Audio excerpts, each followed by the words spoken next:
तो हेलो दोस्तों, कैसे आप सब? उम्मीद करते हैं अच्छे से होंगे और पढ़ाई कर रहे होंगे। तो स्वागत है आपका अपने YouTube channel study for semester में, जहाँ पे आपके एग्जाम से रिलेटेड इतनी इंपॉर्टेंट नोटिफिकेशन होते हैं उसको सबसे पहले प्रोवाइड करवाई जाती है और साथ ही आपके एग्जाम्स की तैयारी बहुत ही आसान और सरल शब्दों में करवाई जाती है। तो देखिए, आज हम लोग एक नए टॉपिक के ऊपर डिस्कशन करने वाले हैं। जैसा कि आप वीडियो पे देख पा रहे होंगे कि आज का हमारा जो टॉपिक है वो बीबीयू के सेमेस्टर 6 सेशन 2022-26 के ऊपर होने वाला है।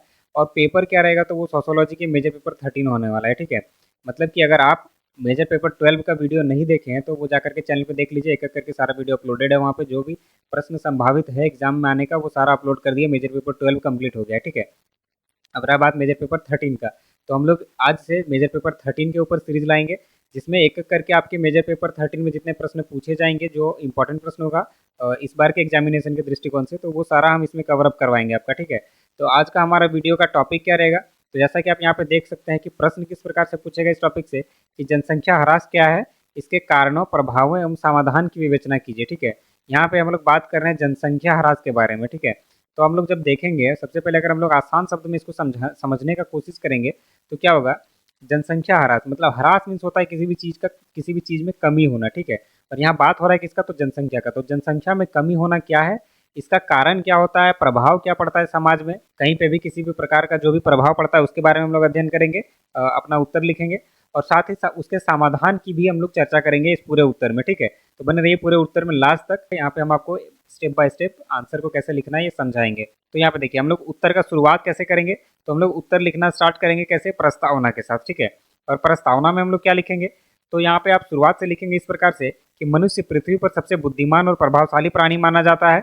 उनकी संख्या यानी जनसंख्या समाज, राष्ट्र और विश्व की स्थिति तय करने में महत्वपूर्ण भूमिका निभाती है। इतिहास गवाह है कि कभी भीषण अकाल, महामारी या युद्धों के कारण जनसंख्या में एक बड़ी कमी आई, तो उनके दुष्परिणाम पूरे समाज पर गहरे पड़े। ठीक है, मतलब कि जैसा कि आपको पता होगा कि इस पूरे पृथ्वी पर, इस पूरे ब्रह्मांड में अगर हम लोग ऐसा देखा जाए तो सबसे बुद्धिमान या प्रभावशाली प्राणी किसको माना जाता है, तो वो मनुष्य को माना जाता है। ठीक है, और मनुष्य क्या है कि समाज, राष्ट्र और विश्व की स्थिति तय करने में एक महत्वपूर्ण भूमिका निभाता है। तो अगर हम लोग बात करें, अगर प्रीवियस ईयर में हम लोग चलते हैं, पिछले सालों में अगर हम लोग देखें तो बहुत बार ऐसा क्या हुआ है कि अकाल आया है, महामारी हुई है, या कई बार युद्धों के कारण जनसंख्या में बहुत अधिक कमी आई है, जिसका परिणाम क्या है, दुष्परिणाम पूरे समाज को उठाना पड़ता है। तो आगे हम लोग इस प्रकार से लिखेंगे कि सामान्यतः हम अधिक जनसंख्या की समस्या के बारे में सुनते हैं, परंतु इसके विपरीत एक स्थिति जनसंख्या ह्रास मतलब कि पॉपुलेशन डिक्लाइन भी है। इसका अर्थ है किसी क्षेत्र, राज्य या देश की बड़ी आबादी का लगातार घटते जाना। यह भी उतना ही गंभीर समस्या है जितना जनसंख्या विस्फोट। तो जैसा कि आपको पता होगा कि जनसंख्या बढ़ना भी समस्या है और जनसंख्या घटना भी समस्या है। ठीक है, तो हम लोग आमतौर पर जनसंख्या के बढ़ने का तो बात करते हैं, जनसंख्या विस्फोट के बारे में तो बात करते हैं, लेकिन जनसंख्या के कम होने के बारे में हम लोग बात नहीं करते हैं। तो आज हम लोग इसी के ऊपर सारा ये हमारा डिस्कशन रहेगा। ठीक है, जबकि हम लोग जानते हैं कि ये भी एक समस्या है, ये भी एक प्रॉब्लम है, जनसंख्या का घटना भी। ठीक है, तो हम लोग आगे देखेंगे कि उसका क्या क्या कारण होता है, अर्थ क्या होता है, इन सभी चीज़ों को एक एक करके समझते हैं। सबसे पहले यहाँ पे देखिए, आगे लिखे हैं कि आज विश्व के कई विकसित देश जैसे जापान, जर्मनी, इटली, रूस आदि इन समस्या से जूझ रहे हैं। तो किस समस्या के बारे में बात हो रही है, तो पॉपुलेशन डिक्लाइन मतलब कि जनसंख्या ह्रास के बारे में। ठीक है, वहीं भारत जैसे विकासशील देशों में कुछ क्षेत्रों में तेज जनसंख्या वृद्धि है तो कुछ हिस्सों में गिरावट देखी जाती है, इसलिए यह विषय वर्तमान समय में अत्यंत महत्वपूर्ण हो जाता है। ठीक है, ये आपको लिखना इसी प्रकार से।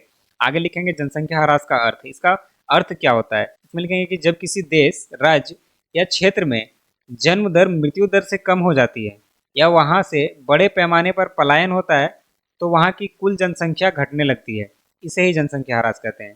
तो देखिए क्या होता है कि जब किसी देश में, राज्य में या एक पार्टिकुलर क्षेत्र का बात करें तो वहाँ का जन्म दर मृत्यु दर से कम हो जाता है। ठीक है, मतलब कि वहाँ पे मृत्यु अधिक होता है और जन्म कम होता है, तो इसके वजह से भी जनसंख्या ह्रास होता है, जनसंख्या में कमी होती है। और दूसरा बात यह है कि पलायन कर जाए, माइग्रेट कर जाए। ठीक है, मतलब कि यहाँ से दूसरी जगह पलायन कर जाए लोग उस क्षेत्र से, तो उसके वजह से भी जनसंख्या में कमी होती है। तो इसी सभी को मतलब कि इन्हीं प्रोसेस को जनसंख्या का ह्रास कहा जाता है, या जनसंख्या में कमी लाना को ही जनसंख्या ह्रास कहा जाता है। तो आगे हम लोग देखेंगे सरल शब्दों में इसको क्या कहते हैं। तो जनसंख्या ह्रास का अर्थ है किसी निश्चित क्षेत्र की आबादी का धीरे धीरे या अचानक कम हो जाना। ठीक है, ये आप बिल्कुल लिखिएगा, ये लाइन बिल्कुल लिखिएगा, ये बहुत इंपॉर्टेंट लाइन है। ठीक है, उसके बाद आगे देखेंगे तो हम लोग जनसंख्या ह्रास के कारण क्या है, कारण के ऊपर हम लोग चर्चा करते हैं। तो कारण में लिखेंगे कि जनसंख्या ह्रास के कई कारण हो सकते हैं, इन्हें हम सामाजिक, आर्थिक, राजनीतिक, प्राकृतिक और सांस्कृतिक आधार पर समझ सकते हैं। पहला देखिए, पहला कारण क्या है, जन्म दर में कमी। जब किसी समाज में बच्चे पैदा करने की प्रवृत्ति घट जाती है, तो जनसंख्या ह्रास होता है। विकसित देशों में लोग कैरियर, नौकरी और जीवन शैली पर अधिक ध्यान देते हैं, जिसके कारण विवाह देर से करते हैं और संतान कम चाहते हैं। परिवार नियोजन ने भी जन्म दर को घटा दिया है। ठीक है, देखिए तो क्या है कि कुछ विकसित देश के बारे में बात करें तो वहाँ पे लोग अपने करियर को लेके इतने पैशनेट होते हैं कि वो लोग विवाह बहुत लेट से करते हैं, शादी अगर उन लोगों का बहुत लेट से होता है।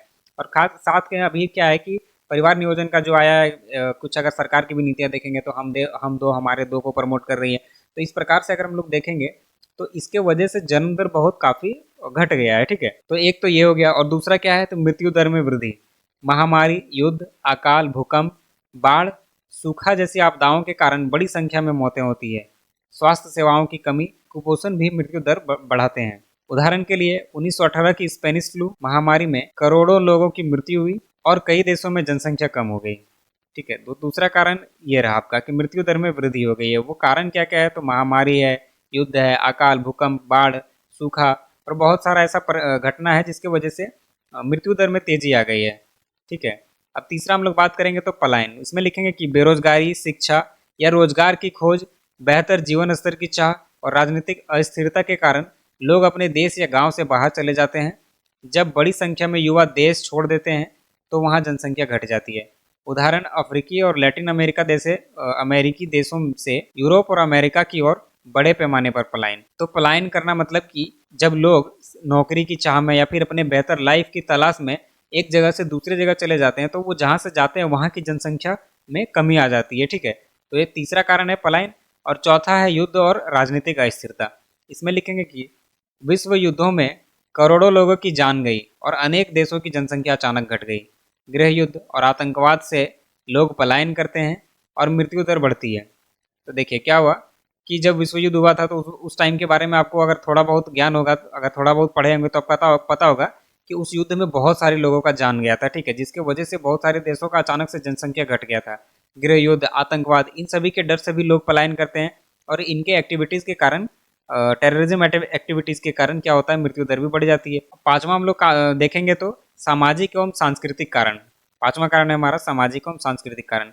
शहरी जीवन शैली, उच्च शिक्षा, कैरियर की दौड़, महिलाओं की कार्य क्षेत्र में भागीदारी बढ़ने से विवाह और मातृत्व की आयु बढ़ गई है। विकसित देशों में 2 से कम बच्चे या निसंतान जीवन का चलन भी जनसंख्या ह्रास का कारण है। तो देखिए यहाँ पे क्या है, बहुत सारा ऐसा डेवलप्ड देश है, डेवलप्ड कंट्रीज है जहाँ पे क्या है कि 2 से कम बच्चों पे ज़्यादा वो लोग फोकस रहते हैं।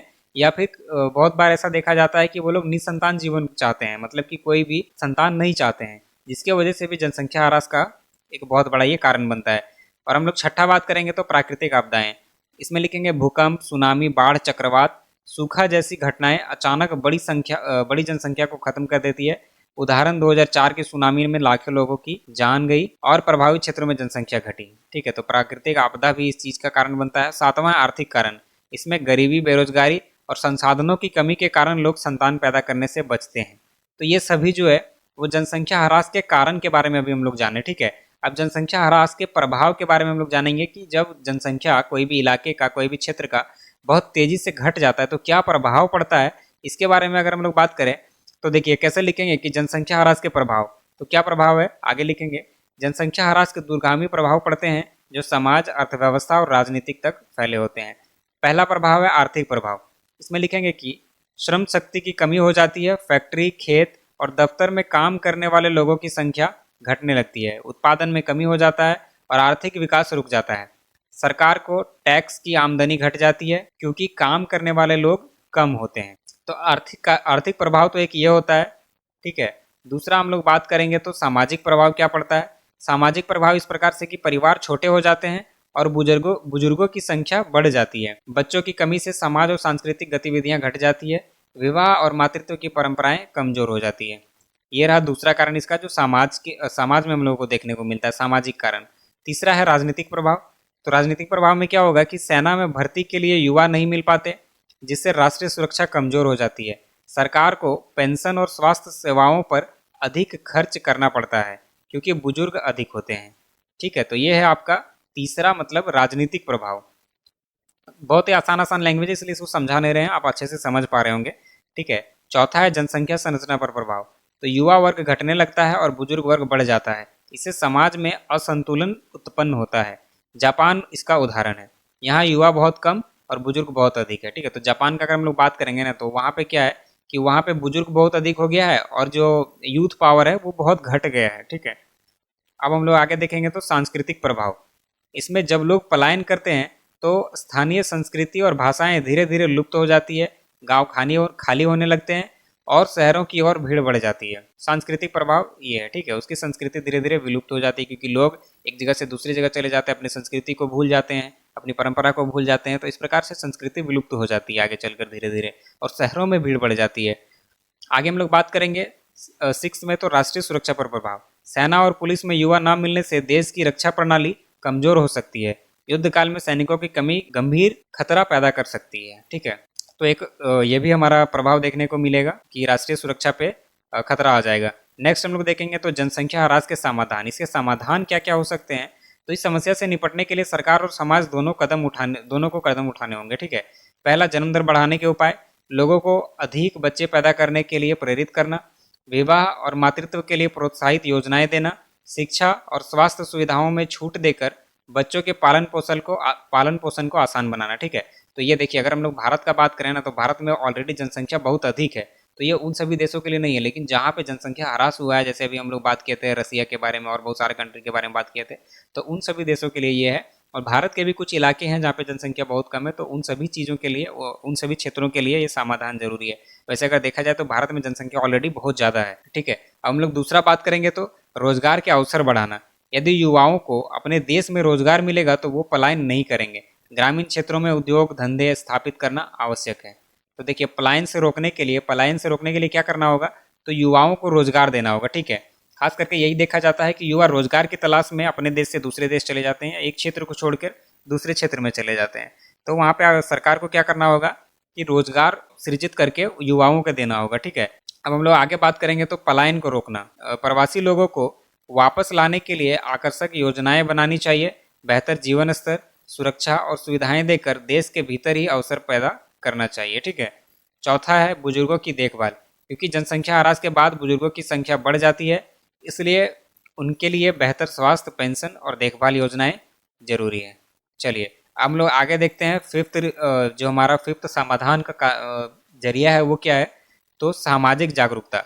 समाज में यह भावना जगानी होगी कि केवल बच्चे बोझ नहीं बल्कि भविष्य की ताकत है। निसंतान जीवन की प्रवृत्ति को बदलना आवश्यक है। ठीक है, और 6 में हम लोग देखेंगे तो क्या है? स्वास्थ्य सेवाओं का विस्तार।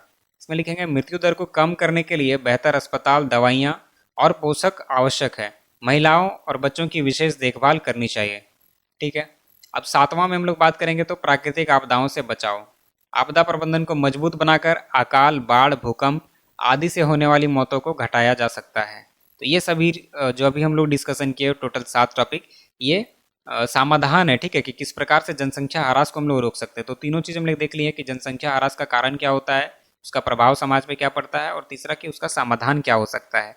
अब हम लोग इसके निष्कर्ष को लिखेंगे, इस प्रश्न के निष्कर्ष को। तो निष्कर्ष में लिखेंगे कि जनसंख्या किसी भी देश की ताकत भी है और कमजोरी भी। अधिक जनसंख्या जहाँ समस्याएं पैदा करती है, वहीं जनसंख्या ह्रास भी उतना ही खतरनाक है। यदि किसी देश में श्रम शक्ति और युवा वर्ग ही नहीं रहेंगे तो वहाँ आर्थिक विकास रुक जाएगा और समाज में असंतुलन पैदा होगा। इसलिए आवश्यक है कि जन्म दर और मृत्यु दर के बीच संतुलन बना रहे। हर देश को अपनी नीतियां इस प्रकार बनानी चाहिए, न तो अत्यधिक जनसंख्या का दबाव बने और न ही जनसंख्या इतना घटे कि विकास और सुरक्षा ही खतरे में पड़ जाए। आगे लिखेंगे हम लोग इसको बोल्ड करके कि अतः निष्कर्ष रूप से कहा जा सकता है कि जनसंख्या ह्रास कोई साधारण घटना नहीं बल्कि एक गहरी सामाजिक, आर्थिक और राजनीतिक समस्या है। इसके कारणों को समझकर और समय पर उचित समाधान अपनाकर ही किसी राष्ट्र का भविष्य सुरक्षित रखा जा सकता है। तो इस प्रकार से आपको भी लिखना है। ठीक है, ये हो गया हमारा निष्कर्ष कंप्लीट। अब तीनों टॉपिक हम यहाँ पे आपको करवा दिए। अगर प्रश्न में आपसे 2 भी पूछता है, कोई भी पूछता है जनसंख्या ह्रास से रिलेटेड, तो आप ये लिख सकते हैं आसानी से। ठीक है, अब देखिए प्रश्न क्या था हमारा, जनसंख्या ह्रास। तो ये सारा चीज़ समझा दिए, जनसंख्या ह्रास क्या होता है, कारण क्या होता है, प्रभाव क्या होता है, समाधान, ये सारा चीज़ समझा दिए। तो आपको वीवीओ का सेमेस्टर 13 का एक टॉपिक क्लियर हो गया है। ठीक है, ये प्रश्न इंपॉर्टेंट है, लगातार पूछा गया, इसलिए हम ये प्रश्न लेकर के आए थे आप लोग के लिए। तो ये वीडियो को पूरा देखे होंगे, अगर पसंद आया होगा, वीडियो समझ आया होगा, तो वीडियो को लाइक कीजिएगा, अपने दोस्तों के साथ भी शेयर कीजिएगा। और अगर आप पहली बार मेरे चैनल पर वीडियो देख रहे हैं तो चैनल को सब्सक्राइब कर लीजिएगा, क्योंकि यहाँ पे इसी प्रकार से आपको सरल और आसान शब्दों में आंसर लिखने सिखाया जाता है और साथ ही समझाया जाता है। ठीक है, तो उम्मीद करते हैं कि ये वीडियो आपको समझ आया होगा। तो आज के इस वीडियो में इतना ही रखते हैं, मिलते हैं फिर से किसी नेक्स्ट और इम्पॉर्टेंट टॉपिक के साथ। तब तक के लिए धन्यवाद।